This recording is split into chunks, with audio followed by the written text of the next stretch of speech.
En 1750, si vous aviez pu comparer le niveau de vie d'un ouvrier textile de Manchester avec celui d'un tisserand de Dhaka, en Inde, vous auriez trouvé des conditions de vie remarquablement similaires.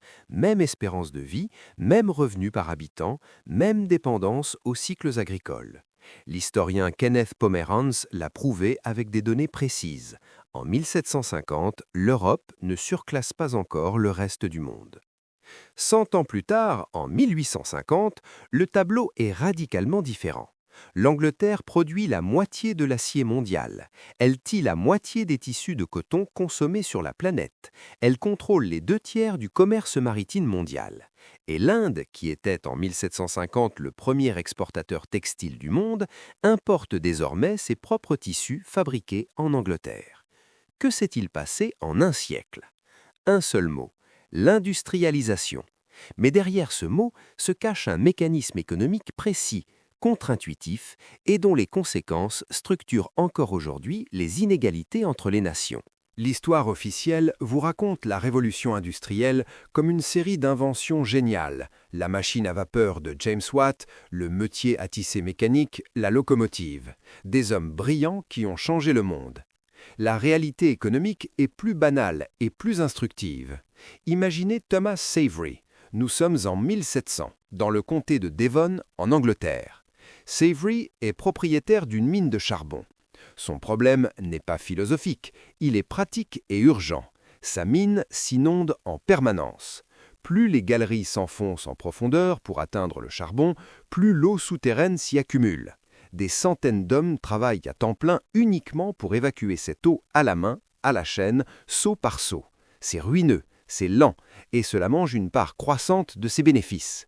Savery n'est pas un visionnaire, c'est un entrepreneur avec un problème de coût. Et c'est précisément pour résoudre ce problème qu'il brevette en 1698 la première pompe à vapeur de l'histoire. En 1712, l'ingénieur Thomas Newcomen améliore cette pompe et construit la première machine à vapeur véritablement opérationnelle.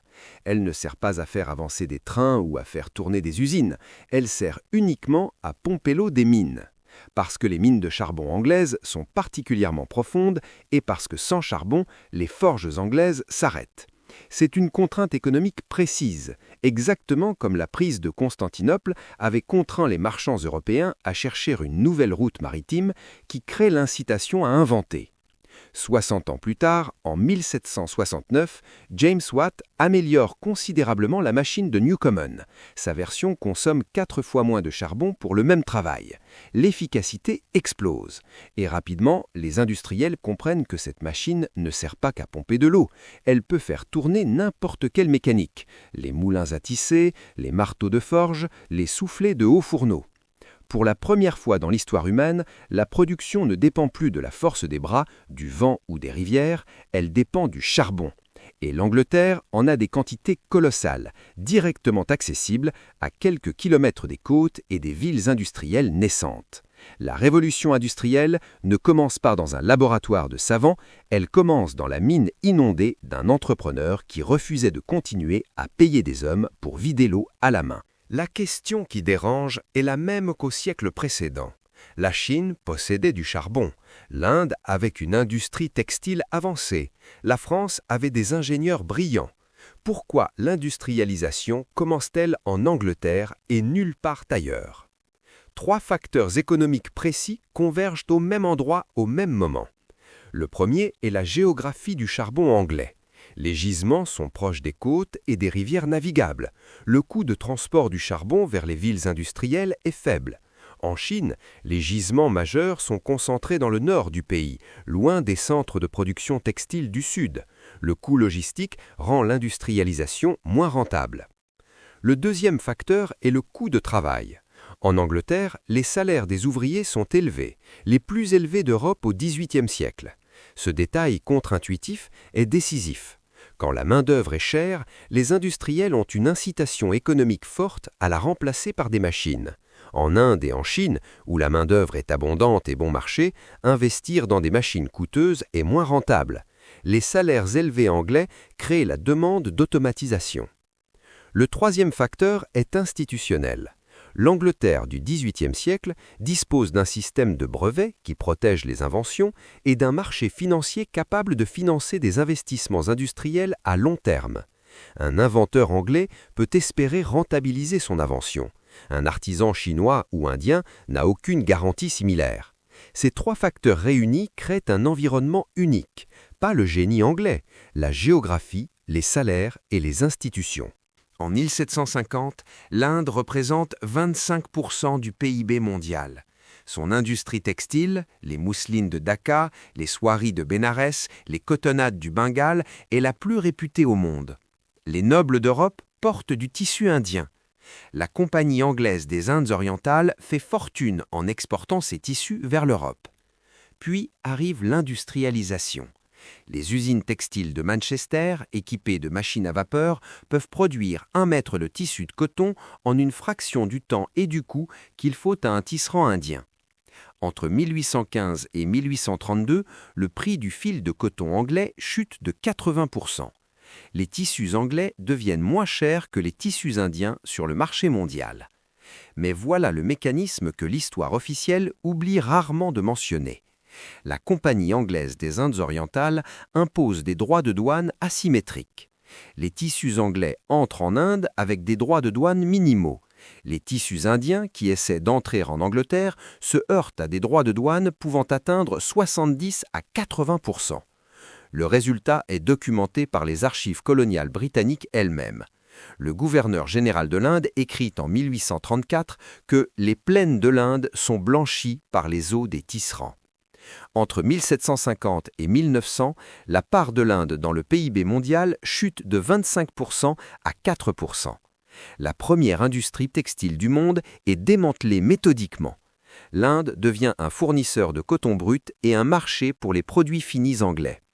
Ce que vous payez aujourd'hui dans un magasin de vêtements bon marché est l'héritier direct de ce système. Les pays qui produisent les textiles les moins chers du monde, Bangladesh, Vietnam, Cambodge, sont souvent les héritiers de ces anciennes industries textiles coloniales que l'industrialisation européenne a d'abord détruites avant que la mondialisation moderne ne les reconstruise partiellement. La révolution industrielle révèle une vérité économique que les manuels scolaires n'enseignent pas clairement. La technologie n'est pas neutre, elle est une arme concurrentielle. Et entre deux économies de niveaux technologiques différents, la libre concurrence ne produit pas l'équilibre, elle produit la domination. C'est ce que l'économiste allemand Friedrich List avait compris dès 1841. Dans son ouvrage « Système national d'économie politique », il écrit quelque chose de radical pour l'époque. Le libre-échange est une doctrine excellente pour les nations déjà industrialisées. Pour les nations en voie d'industrialisation, c'est un piège. Parce qu'une industrie naissante ne peut pas concurrencer à armes égales une industrie mature dotée de machines et d'économies d'échelle. List proposait que les États protègent temporairement leurs industries naissantes avec des droits de douane, le temps qu'elles atteignent une maturité compétitive, ce qu'il appelait la théorie de l'industrie naissante. Ce débat n'est pas historique, il est au cœur des tensions commerciales mondiales d'aujourd'hui. Quand les États-Unis imposent des droits de douane sur les produits chinois, quand la France défend ses agriculteurs face aux importations ukrainiennes, quand l'Afrique tente de développer ses industries manufacturières face à la concurrence asiatique. C'est exactement le même débat que List posait en 1841 face à l'hégémonie industrielle anglaise. La question que chaque pays en développement se pose aujourd'hui est la même que celle que l'Inde aurait dû pouvoir se poser en 1820. Comment protéger une industrie naissante le temps qu'elle devienne compétitive? Et qui décide des règles du commerce mondial, ceux qui ont déjà industrialisé ou ceux qui cherchent à le faire? En moins d'un siècle, entre 1760 et 1850, l'Angleterre passe d'une économie agraire à l'atelier du monde. Et cette transformation ne se contente pas d'enrichir l'Angleterre, elle restructure l'économie mondiale entière, détruisant des industries dans les pays colonisés et créant une dépendance durable entre le centre industrialisé et la périphérie fournisseuse de matières premières. Ce système a un nom que les économistes connaissent bien, la division internationale du travail. Certains pays produisent des biens manufacturés à haute valeur ajoutée, d'autres fournissent des matières premières et de la main-d'œuvre bon marché. Cette division n'est pas naturelle, elle a été construite souvent par la force pendant le 19e siècle. Et comprendre cela, c'est comprendre pourquoi certains pays sont riches et d'autres pauvres aujourd'hui. Pas parce que certains peuples travaillent plus ou sont plus intelligents, mais parce que les règles du jeu économique mondial ont été écrites à une époque où certains avaient des machines à vapeur et des canonnières et d'autres pas.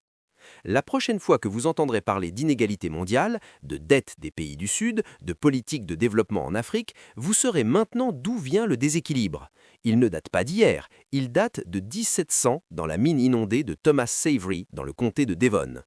Une question pour vous dans les commentaires. Selon vous, est-il encore possible aujourd'hui pour un pays pauvre de s'industrialiser dans un monde où les règles du commerce international sont toujours écrites par les pays déjà riches ? Si cette vidéo vous a aidé à comprendre pourquoi le monde est organisé comme il l'est aujourd'hui, abonnez-vous à Chroniques économiques. Chaque semaine, on explore comment l'argent a façonné le monde, des histoires que les manuels scolaires n'ont jamais vraiment racontées. Le bouton est juste en dessous.